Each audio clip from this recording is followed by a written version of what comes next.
राजस्थान के एक छोटे से गांव में अनिता और मोहन नामक नवविवाहित जोड़ा रहता था। दोनों ही खाटू श्याम बाबा के परम भक्त थे। शादी को अभी केवल 6 महीने हुए थे और यह उनकी पहली करवा चौथ थी। अनिता बचपन से ही बाबा में गहरी आस्था रखती थी। उसने व्रत के दिन सुबह बाबा के नाम का दीप जलाया और मन में कहा, बाबा, यह मेरा पहला व्रत है, इसे सफल बनाना और मेरे पति को हर संकट से बचाना। गांव में सब कुछ शुभ वातावरण में चल रहा था। शाम को सभी सुहागनें सज धज कर पूजा की तैयारी कर रही थीं। अनीता का पति मोहन खेतों के काम से शहर गया था। वापसी के समय अचानक सड़क पर तेज तूफान और बिजली गिरने लगी। रास्ता सुनसान था। अचानक उसका एक्सीडेंट हो गया, ट्रैक्टर के नीचे दब गया। लोग बोले, अब तो बचने की उम्मीद नहीं है। गांव में यह खबर आई, सबके होश उड़ गए, पर अनीता के चेहरे पर आंसुओं के साथ भी अटूट विश्वास झलक रहा था।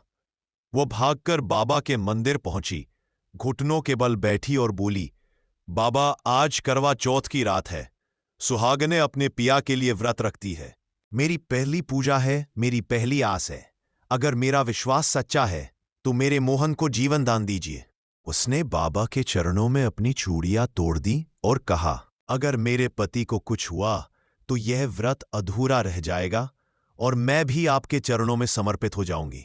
उसकी चीख और भक्ति की गूंज मंदिर में फैल गई। वह पूरी रात बाबा का नाम लेती रही, दीपक की लौ के आगे बैठी रही।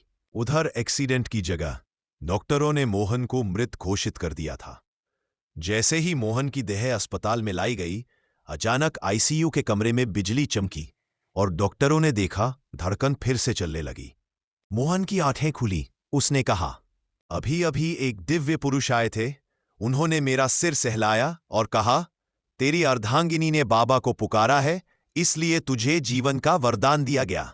यह सुनते ही गांव में खुशी की लहर दौड़ गई।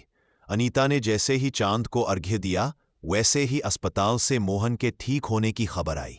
गांव वाले बोले, यह तो खाटू श्याम बाबा का चमत्कार है।